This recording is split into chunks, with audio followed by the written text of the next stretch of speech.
Something just is not right. I mean, she would not run off. It's been 5 weeks since we've seen her face. It's been 5 weeks since we've seen her smile. The families of two young women connected by tragedy, by a murder case that's made national headlines. No one has seen or heard from Jessica Runyon in days. As a community is torn apart, the man charged with the girls' deaths is about to go on trial. What happened to your face? Did you get burned? What happened to your face? Did you kill Jessica? Did you? As concerns are raised about the credibility of the case. Just because we don't respond to something doesn't mean we didn't do it. I'm waiting until we get resolution and justice for both of our girls.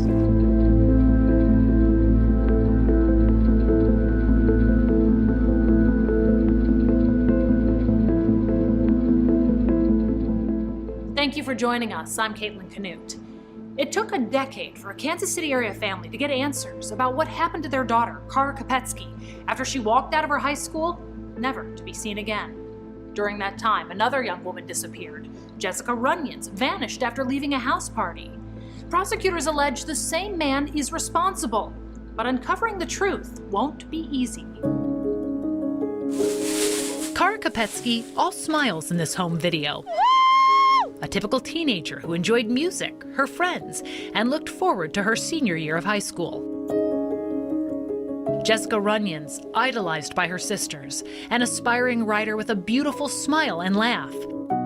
But the two girls and their families would soon be linked by unimaginable acts of violence. The morning of May 4th, 2007, a school security camera captured Kara Kopetsky leaving Belton High School.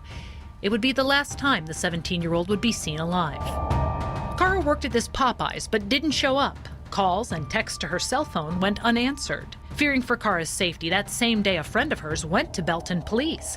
And after police talked with Kara's family that night, she was reported as missing. 1 week after she vanished, 41 Action News was invited inside the family's home. Her dresser is full. In Kara's bedroom, none of her clothes were missing. Her iPod and phone charger left on a table. Something just is not right. I mean, she would not run off. I know she's my daughter, and I know in my heart she would not do that. Her cell phone and debit card unused. She's not used or accessed her phone since the day of May 4th, and that's unusual for anybody with a cell phone, let alone a teenage girl. But despite flyers posted around the community and the publicity surrounding the case, days turned into months. If you have any information on this case, please call the Belton Police Department. And there was no sign of Kara. I just get up every morning and I ask God to help me make it through another day, and I ask God, hopefully today will be the day that call comes in that leads to where Kara is. Tips were coming in, but still no word. There's just a lot of pain and hurt in our family. You know, it's a struggle every day. Happy birthday to you. Kara's family gathered for her 18th birthday. What's changed? Nothing. I mean, I haven't even done her laundry. 1 year later, her bedroom remained untouched. I'm her mom. She's my daughter, and I'm not giving up until I know what happened and where she's at. Over the years, the prayers and searches continued, but despite the community interest in the case, hope began to fade. Having a missing child, especially for 9 years, it's the most frustrating thing that a person can go through. She was a sweet girl, and we miss her, and I don't know, just, it don't seem right. It don't seem right. Right now, police are looking for a missing woman they say may be in danger. In September 2016, 21-year-old Jessica Runyons disappeared after leaving a house party and was reported missing. 2 days later, her SUV was found torched near 95th and Blue River Road in Kansas City. Her family distraught. She's loving, caring. I mean, she helped raise her sisters. She's strong, independent, and we just want her to come home safe. But in April 2017, 7 months after Jessica vanished, shocking news. A mushroom hunter came upon human remains on wooded property in rural Cass County. Now a crime scene, searchers located a second set of remains in that same area. I can say that we did identify several pieces of evidence. The first set of remains were quickly identified as Jessica Runyon's. The Kopetsky family worried the other bones belonged to Kara. Months later, their fears were confirmed. Well, it's been a long 10 years, and we don't like to use the word closure. We prefer the word resolution. And of course, now we are headed into a new phase. You know, we've gotten Kara identified, and now we can have a funeral and put her to rest. We got her back. After everything is said and done is when she'll get peace. Once she gets justice, both her and Kara, I mean, that's when they're going to get peace.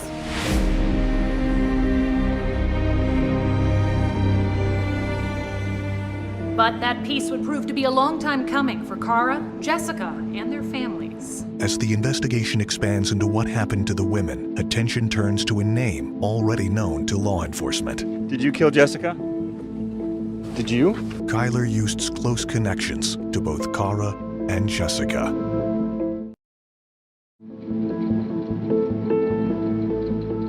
Kara Kopetsky and Jessica Runyon's two vibrant young women killed nearly a decade apart. Years after Kara's death, and within hours of Jessica's disappearance, a name emerges, someone friends say they saw Jessica with leaving a house party. That person, well known to Kara's family and to police. Hey Jess, it's hard to write this letter, but I'm going to start with, I am really happy that you were found. I miss you so much. Within hours of Jessica Runyon's disappearance and 9 years after anyone last heard from Kara Kopetsky, the two missing person cases would become linked. Friends of Jessica's told police they saw her leave a house party with a man named Kylr Yust. Yust was also Kara Kopetsky's ex-boyfriend and a person of interest in her 2007 disappearance. Belton police focused on 18-year-old Yust because, days before Kara disappeared, she filed a protection order against him. In it, violent accusations in her own handwriting, including that Yust kidnapped, restrained, 1 month ago choked her, and with a knife in his hand threatened to slit her throat. I am unsure of what he will do next because the abuse has gotten worse over time. He's all about control, and he wanted control over Kara. Belton police questioned Kylr about his contact with Kara the morning she disappeared. Court documents show he told police he did not have any contact with Kara that day. But phone records revealed a different story, that Kara called Kylr at 9:13 that morning, and he returned her call at 9:20, 1 minute before she's seen on surveillance video leaving the school. However, Belton police said that Kylr had an alibi and wasn't in that city the day Kara disappeared. Instead, he was reportedly visiting a great aunt at a Kansas City nursing home. Police also said he passed a lie detector. The cops have said you've been very cooperative. I have been, because I don't know anything about where she is or about what happened. I wish I did. Did you threaten to slit her throat? No. Didn't. What happened? That didn't happen that night. That was before. Although reminders of Kara's disappearance can be found throughout the community, years would go by with no clues as to what happened to her. We still have not received the lead or the information that we need. Trouble, though, seemed to follow Kylr Yust, including drug charges and an arrest for felony stealing in 2011. That same year, he pleaded guilty to assaulting a pregnant girlfriend, a second woman to allege he was physically abusive. According to an order of protection filed, she claimed Yust choked, slapped, and punched her, drew a pentagram on her forehead, and threatened to kill her, her family, and her baby. You pled guilty. Can you tell us what happened in the Kara Kopetsky case? I didn't know there was a case. In 2012, Kylr was handed a 45-month sentence on drug charges. In 2016, he was released from federal prison. A violation of his parole, though, quickly followed, and he was ordered to spend a September weekend in prison. But just days before that was to happen, Jessica Runyon's disappeared after leaving a house party. Kylr was friends with Jessica's then-boyfriend, who had left the party early. Witnesses told police they saw Jessica leave in her SUV with Kylr. 2 days later, Jessica's SUV was found burned in Kansas City with no signs of Jessica. She has a great sense of humor and a wonderful smile. We all love her very much. We miss her. And there's probably not one person in this family that can say anything bad about her. That same day, court documents state Kylr Yust's half-brother, Jessup Carter, contacted Belton police. He alleged he was with Kylr and that his half-brother, quote, told him that he strangled and killed Jessica and that she was gone. and that Kylr dragged the victim's body into an undisclosed wooded area. Jessup also claimed he was with Kylr when he set Jessica's SUV on fire. Jessup said he and Kylr then drove to Jessup's trailer 100 miles away in Edwards, Missouri, where 1 day later police took Kylr into custody. A warrant 41 Action News obtained shows police collected bullets and clothing, fingernail scrapings, and swabbed Kylr's face and hands. In his Benton County mugshot, ointment for what police confirmed were scratches and burns. Kylr Yust was then extradited to Jackson County. Kylr, where's Jessica? I have no idea, sir. What happened to your face? Did you get burned? What happened to your face? Did you kill Jessica? Did you? No answer? At the time, Kara's mom hoped that arrest would finally bring them answers. Now that he's in custody, hopefully they're interviewing him and getting him to give up and find out where Jessica is and possibly even get some more information about Kara. But weeks later, still no word. It's been 5 weeks since we've seen her face. It's been 5 weeks since we've seen her smile. It's been 5 weeks since she's played with her sisters and laughed. We're just begging people to look on your land. If you've got land that you never farm and you just have it sitting there, look at it. Or if you don't want to or can't, call us. We will definitely come out and look. Then in April 2017, finally some news. Breaking tonight at 10 o'clock, search crews rushing to a Cass County area after a mushroom hunter finds the unthinkable. A mushroom hunter came across a skull and set of bones in a wooded area south of Belton. A search revealed a second set of remains nearby. The area just a few miles from a home where Yust would hang out with friends. I just feel bad for the mother that we didn't know all those years that the daughter was just right there. In April 2017, one set of remains was identified as Jessica Runyon's. 4 months later, the second set of remains was identified as Kara Kopetsky. In October, Cass County prosecutors charged Yust with 2 counts of first-degree murder and 2 counts of abandonment of a corpse. He pleaded not guilty. Although the families finally had some answers, many questions remained. And little did they know at the time, it would take several more years before Kylr Yust would go on trial. Coming up, I'm not okay and my family's not okay with anything that he did. A key witness in the case is found dead, and the credibility of the case is questioned. We are doing our best, working with the information we have to work with in clearing this case. As the defense team tries to poke holes in the investigation.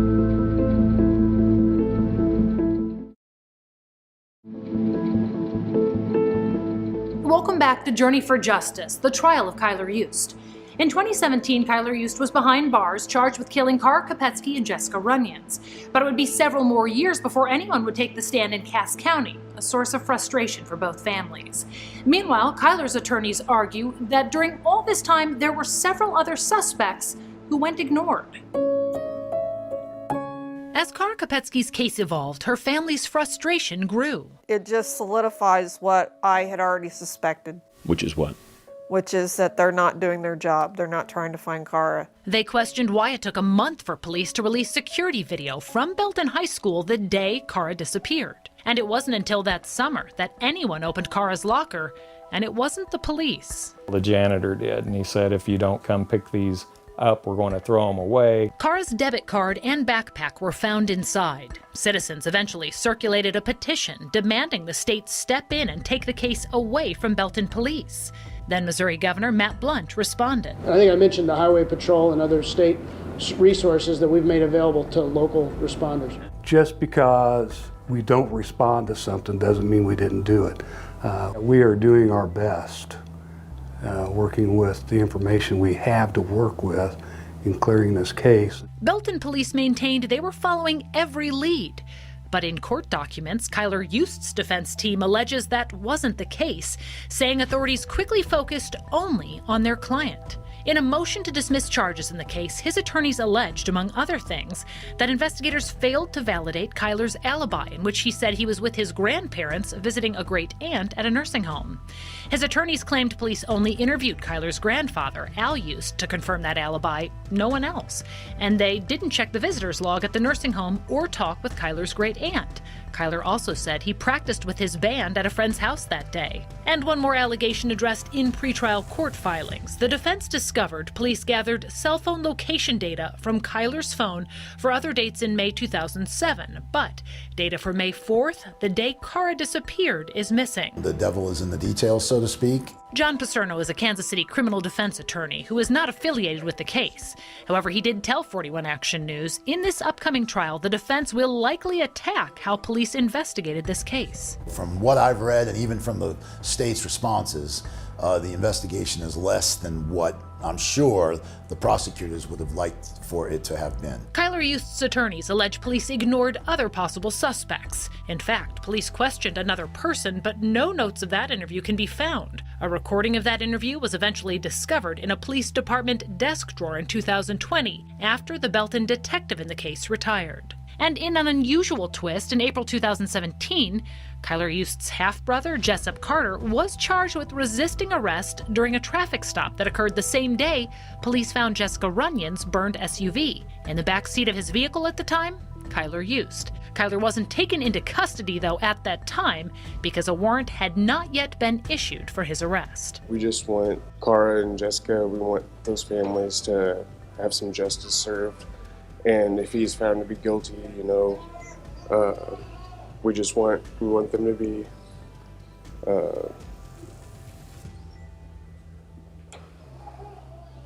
we just want them to feel better at night that he's finally been away, and I'm not okay and my family's not okay with anything that he did.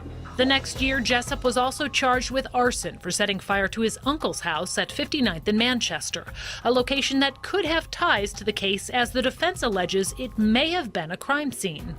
But if Jessup knew anything about Jessica or Kara's deaths or the alleged cover-up of the crimes, jurors won't hear his testimony. While in custody at the Jackson County Detention Center in September of 2020, Jessup somehow covered a cell camera and then hanged himself. A notebook and suicide note found in his jail cell were not collected and saved. The defense team also alleges a Kansas City police officer, Joshua Myerer, conducted his own investigation, which included interviewing witnesses, despite being told more than once not to work the case. Their concern? That his contact with witnesses tainted the witnesses' statements. The state maintains, though, that Myerer didn't speak with any witnesses who hadn't already been interviewed by Belton police or the FBI. Still, in court documents filed months later, the defense states a Kansas City police detective illegally tracked Yust with an electronic device that was obtained without a warrant. 41 Action News reached out to KCPD. A spokesperson provided a statement that reads, quote, "We generally do not comment on pending litigation, which this matter is, to ensure fairness for all sides in the matter," end quote. The judge in the case denied the defense's motion to dismiss the charges. As to whether all of this is enough to distract a jury, if they know someone is guilty based on, these 1, 2, 3, or 4 things, that they're gonna all of a sudden just let this person go free because the law enforcement didn't do a good job. On the other hand, if it's a close call and they're thinking up there while they're deliberating, if law enforcement had done A, B, and C, we'd know the answer to this question. And if we knew the answer to this question, we'd know whether or not, we could find him guilty.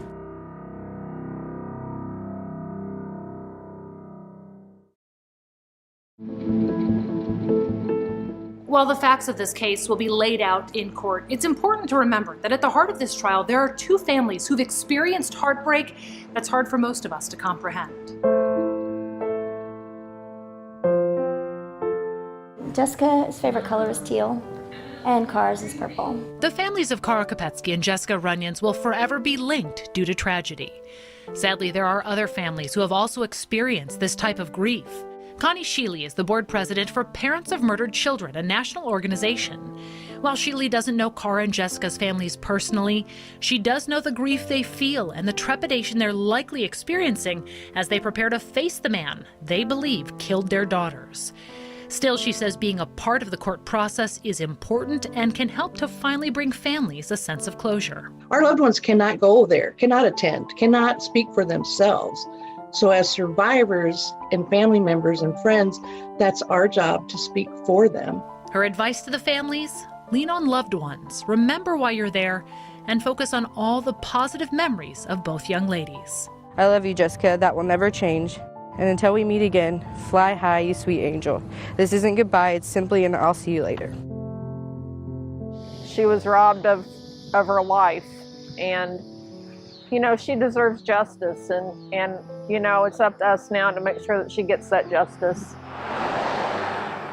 Justice these two families hope they will see soon.